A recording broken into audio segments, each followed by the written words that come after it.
राम जय जय राम। श्री राम जय जय श्री राम जय जय राम। सज्जनों नमस्कार, भक्ति उदय चैनल में आप सबका स्वागत है।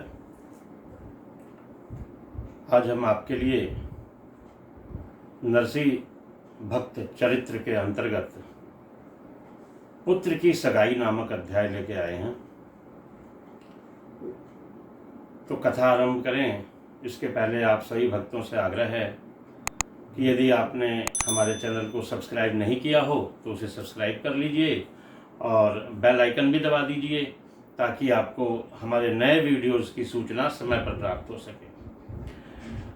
सज्जनों, वीडियो को हमेशा लाइक और शेयर करते रहें।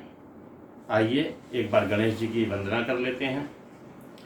विघ्नेश्वराय वरदाय सुरप्रियाय लंबोदराय सकलाय जगद्विताय नागाननाय श्रुतियज्ञ विभूषिताय गौरीसुताय गणनाथ नमो नमस्ते। बोलिए श्री गणेश जी महाराज की जय। गुरुदेव की वंदना करते हैं। गुरुर्ब्रह्मा गुरुर्विष्णु गुरुर्देवो महेश्वरा गुरु साक्षात् परब्रह्मा तस्मै श्री गुरुवे नमः। बोलिए श्री सद्गुरुदेव भगवान की जय। भगवान का ध्यान करें। लोकाभिरामं रणरंगधीरं राजीवनेत्रं रघुवंशनाथं कारुण्यरूपं करुणाकरं तं श्रीरामचन्द्रं शरणं प्रपद्ये। अच्युतं केशवं राम नारायणं कृष्ण दामोदरं वासुदेवं हरि श्रीधरं माधवं गोपिका वल्लभं जानकी नायकं रामचंद्रं भजे। बोलिए वासुदेव भगवान श्री कृष्ण की जय।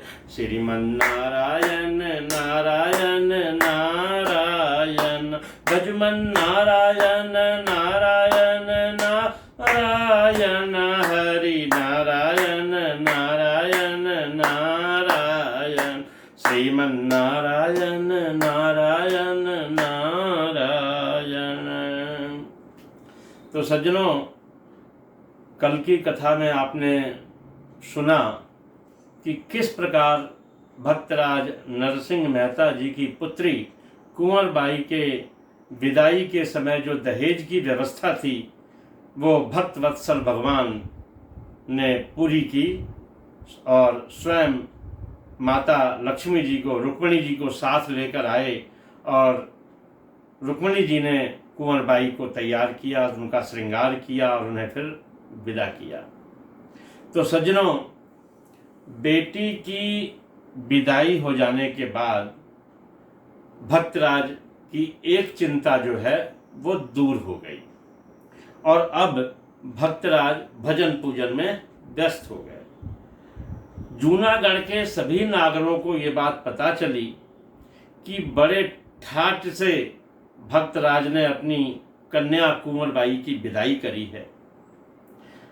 तो हर जगह कुछ लोग ईर्ष्या करने वाले होते हैं और यहाँ तो लगभग 700 परिवार हैं जूनागढ़ में और लगभग सारे के सारे परिवार जो हैं वो भक्तराज नरसिंह मेहता जी से द्वेष ही करते हैं। अब किसी प्रकार से उनको नीचा दिखाने की सोचते हैं। उन्हें उनकी बढ़ती हुई प्रतिष्ठा पसंद नहीं आती। लेकिन जो सच्चे भक्त होते हैं वो इन बातों की तरफ ध्यान नहीं देते। उन्हें तो इन बातों से कोई मतलब ही नहीं है। वो तो सिर्फ एक ही बात सोचते हैं कि भगवान कैसे प्रसन्न होंगे, भगवान को किस चीज की आवश्यकता है, मैं क्या उनके लिए कर सकता हूँ, अब उनकी मैं सेवा में क्या कर सकता हूँ। 24 घंटे भक्त लोग, जो सच्चे भक्त होते हैं, वो यही सोचते हैं। बस भक्तराज भी हमेशा अपने आराध्य श्री विष्णु भगवान, वासुदेव भगवान श्री कृष्ण के सेवा में तत्पर रहते थे। भक्तराज के पुत्र सामल दास की अवस्था अब धीरे धीरे 12 वर्ष की हो गई। जब 12 वर्ष की हो गई तो मानिक बाई को ऐसा लगने लगा कि अब लड़का बड़ा हो गया है, उसका विवाह होना चाहिए। लेकिन फिर सोचती है कि हमारे घर कौन अपनी कन्या देने आएगा, क्योंकि घर में तो खाने का ही ठिकाना नहीं रहता, अन्य साजो सामान की तो बात ही अलग है।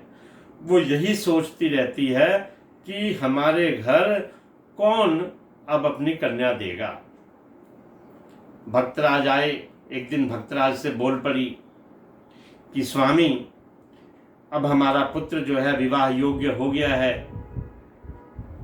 अब उसके विवाह की हमें चिंता करनी चाहिए, और हमारे घर में तो कुछ विशेष धन संपदा है नहीं कि कोई आकर के अपने आप अपनी कन्या का विवाह हमारे पुत्र के साथ कर जाएगा। भक्तराज कहते हैं, प्रिय, तुम व्यर्थ का दुख क्यों करती हो, हमेशा तुम चिंता ही करती रहती हो। मैं तुम्हें बार बार कहता हूं कि ये सब चिंताएं छोड़ो और भगवत भजन में ध्यान लगाओ। ये पुत्र कोई तुम्हारा नहीं है, तुम्हें इसके विवाह की चिंता नहीं करनी चाहिए।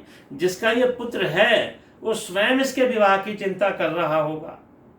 तो इसलिए प्रिय, तुम अब तक हमारे सारे काम जैसे पहले होते आए हैं ऐसे भी आगे हो जाएंगे।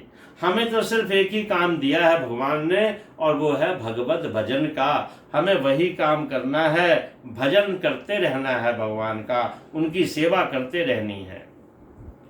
उन्हीं दिनों गुजरात में एक बड़नगर नाम की जगह थी, बड़नगर। वहाँ के जो राजा के दीवान थे उनका नाम था मदन मेहता।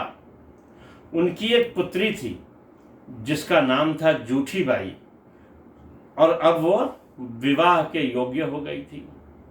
मदन मेहता जी को एक अच्छे घर और वर की तलाश थी। कुछ दिनों तक इधर उधर हाथ पांव मारा उन्होंने, लेकिन उन्हें अपनी कन्या के वास्ते सुयोग्य वर नहीं दिखाई दिया।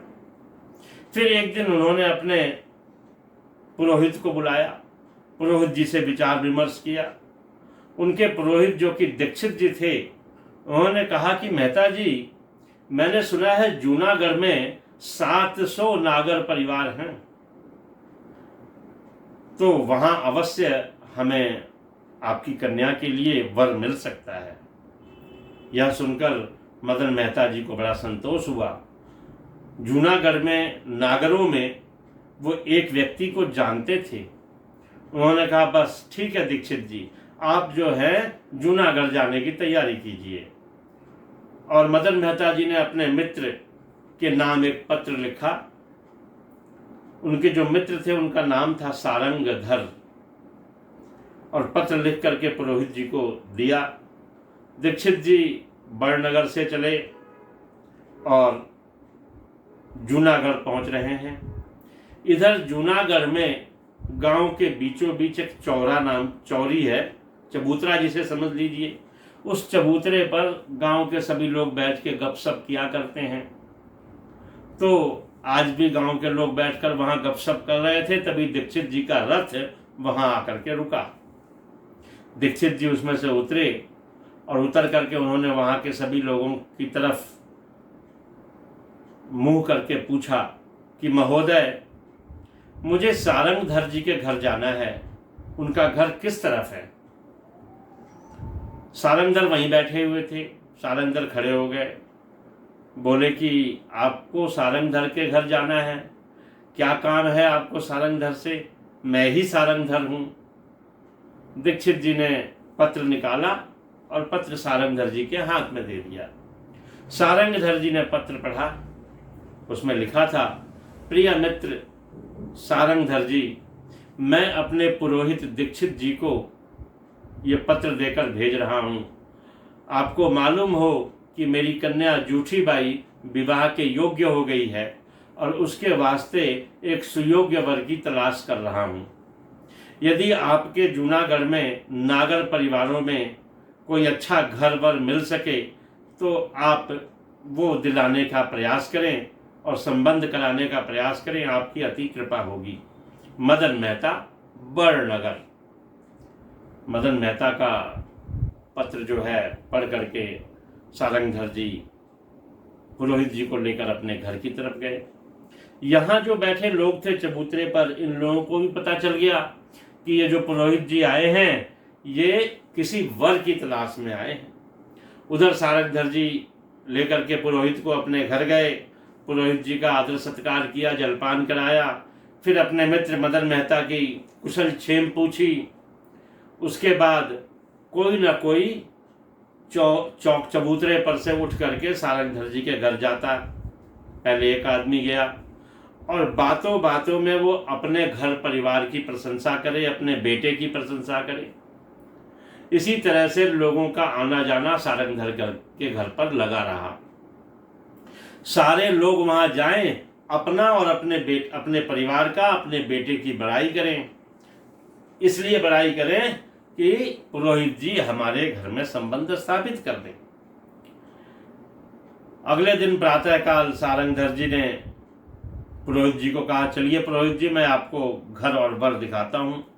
मेरे पास में ही एक मित्र हैं कृष्णदेव राय, उनके यहाँ चलिए। बहुत अच्छी उन्होंने धन संपत्ति इकट्ठा कर रखा है और प्रतिष्ठित परिवार है, कुलीन घर है।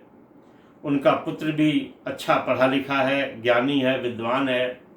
इस तरह की बातें बताते हुए कृष्णदेव राय और उसके बेटे की प्रशंसा करते हुए सारंगधर जी दीक्षित जी को लेकर कृष्णदेव राय के घर पहुंचे।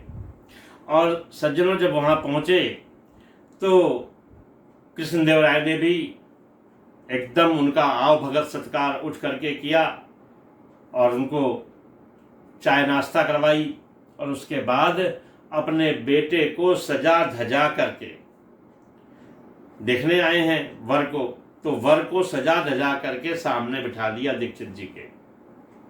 दीक्षित जी ने देखा लड़का तो रूप में ठीक है, सूरत दिखाई दे रही है। तो पुरोहित जी ने पूछा, क्या नाम है आपका? तो लड़के ने कोई उत्तर नहीं दिया। फिर पूछा पुरोहित जी ने, अरे नाम क्या है आपका? अब दूसरी बार पूछने पर लड़का घबरा गया और वो अपने पिता की ओर मुंह करके पूछता है कि ये क्या पूछ रहे हैं। पुरोहित जी को ये समझते देर न लगी कि लड़का जो है बधिर है, इसको सुनाई नहीं देता। इतनी ऊंची आवाज में मैंने बोला कि क्या नाम है, लेकिन इसको सुनाई नहीं दिया। बस पुरोहित जी ने आंखों से इशारा किया सारंगधर को और उठने के लिए कहा। सारंगधर वहां से उठ गए।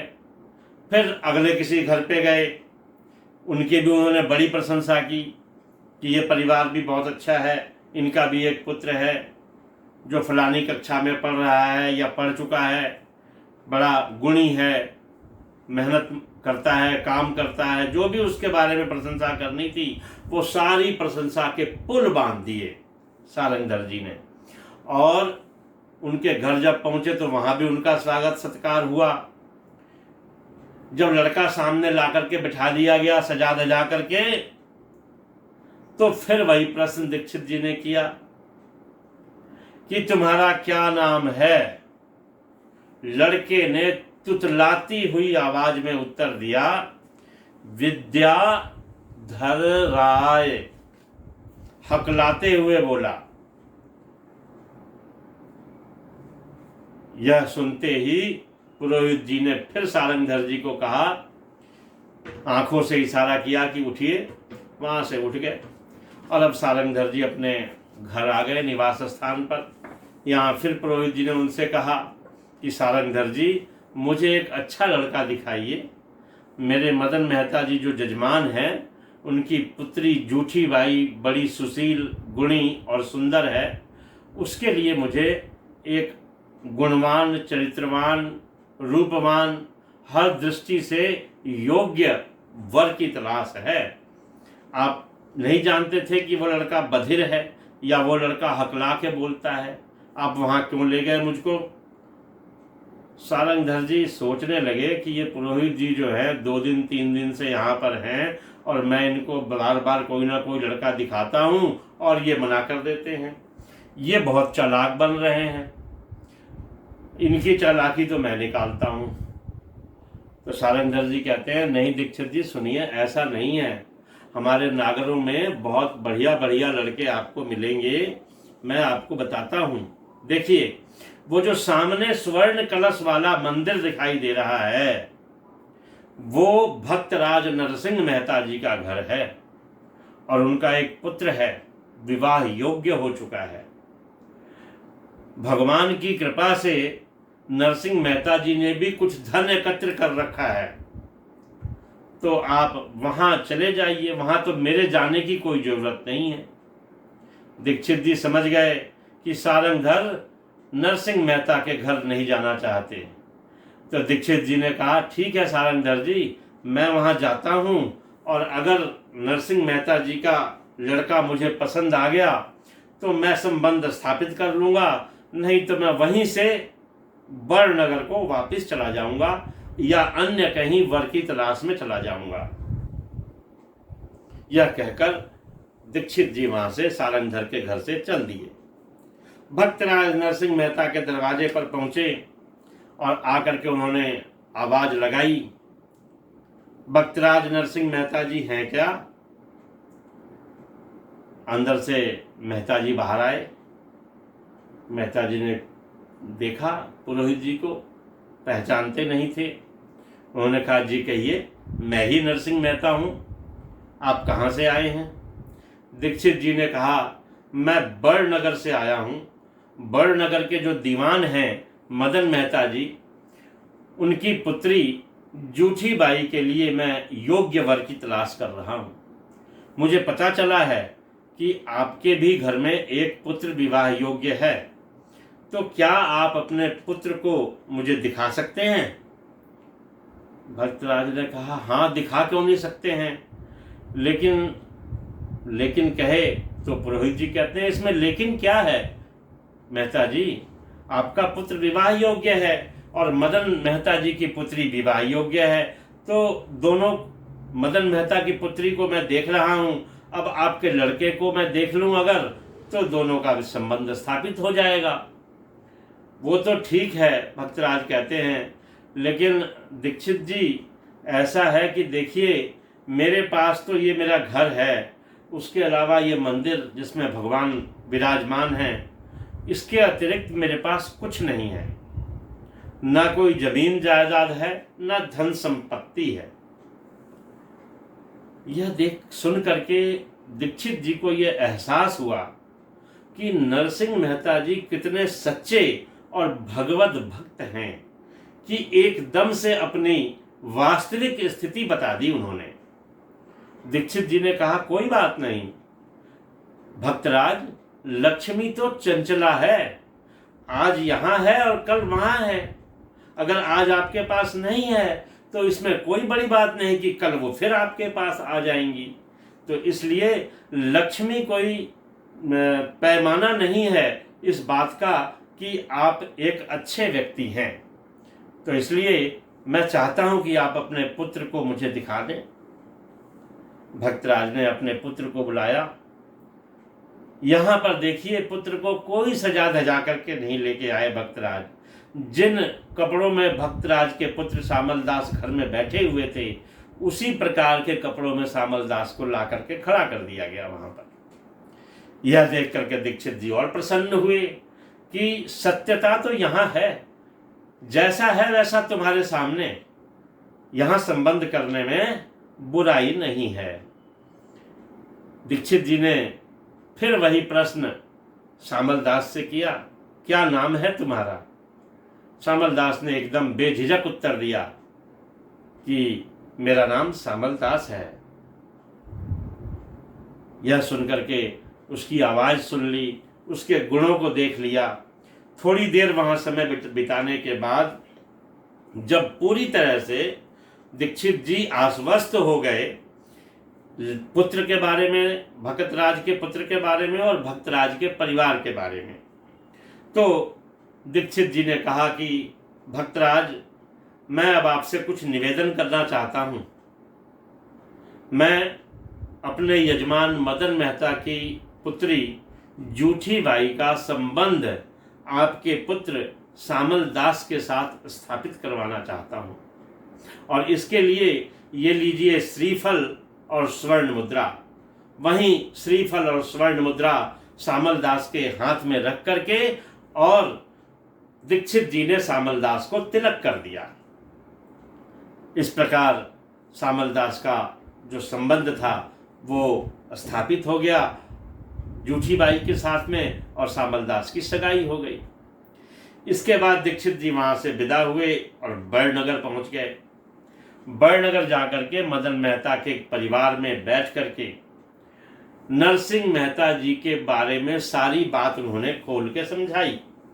ये बताया कि कितने सत्यवादी हैं, कितने सच्चे भगवान के भक्त हैं और कितने साधारण हैं।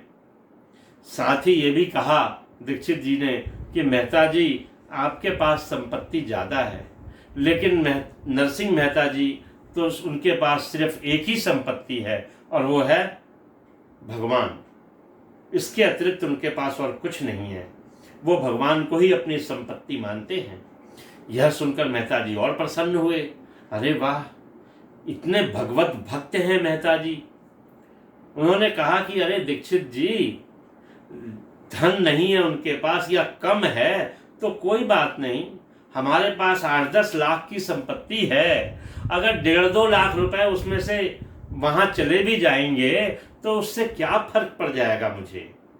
मैं अपनी कन्या जूठी बाई का विवाह योग्य वर के साथ ही और कुलीन परिवार में ही करना चाहता हूँ। और जैसा आपने बताया कि नरसिंह मेहता जी के परिवार के बारे में, उनके पुत्र के बारे में, मैं उससे संतुष्ट हूँ। मेहता जी, मदन मेहता जी संतुष्ट हो गए और उन्होंने स्वीकार कर लिया जो दीक्षित जी संबंध स्थापित करके आए थे उसे। इस प्रकार भक्तराज नरसिंह मेहता जी के पुत्र की सगाई एक ऐसे घर में हुई कि जूनागढ़ के सारे नागर परिवार उनसे ईर्ष्या करने लगे। तो सज्जनों, इस प्रकार ये पुत्र की सगाई नामक अध्याय यहीं समाप्त होता है। अब हम कल आपके आगे इनके पुत्र के विवाह की कथा लेके आएंगे। तब तक के लिए श्रीमन्नारायण नारायण नारायण, भजमन नारायण नारायण नारायण, लक्ष्मी नारायण नारायण नारायण, बद्री नारायण नारायण नारायण। बोलिए वासुदेव भगवान श्री कृष्ण की जय। जय श्री कृष्ण।